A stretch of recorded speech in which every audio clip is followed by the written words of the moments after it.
श्री स्वामी समर्थ। आज मी एक रेसिपी दाखवणार आहे कांदा भजीची। कांद्यामध्ये बटाटा पण टाकणार आहे, हे दोन्ही मिळून त्याची भजी करणार आहे। या तुम्हाला दाखवते। हे बघा, कांदा टाकला आणि हा बटाटा आहे। कांदा आणि बटाटा आणि ही मिरची आहे हिरवी, ही लांब लांब कापलेली हिरवी मिरची, कोथिंबीर पण जरा मोठी मोठी कापलेली, आणि मग थोडं बेसन पीठ टाकते। जास्त बेसन पीठ लागणार नाही, याला थोडंसंच लागणार आहे, खूप कमी। आणि बघा, ही मिरची पावडर, धनिया पावडर, हिंग आहे, जिरा पावडर, हळद आणि मीठ, हे एवढं सगळं टाकून घेते। ह्यात सोडा टाकायचा नाही, सोडा टाकला की नरम होणार भजी।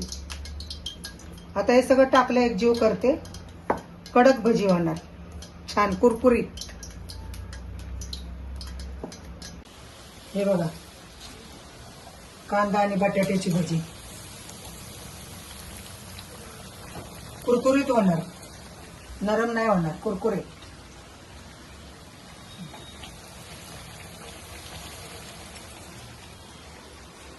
हे बघा, झाले बघा भजी कुरकुरीत।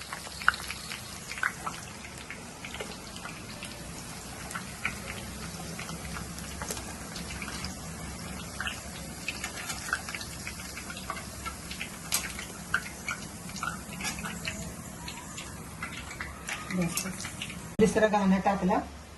आता हे भजी झाले बघा, कसे झालेत बघा, कुरकुरीत।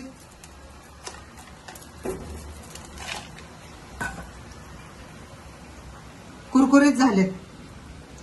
श्रीकांत भजी बनवल्यात, बघ कसे बनवल्यात, खाऊन बघा।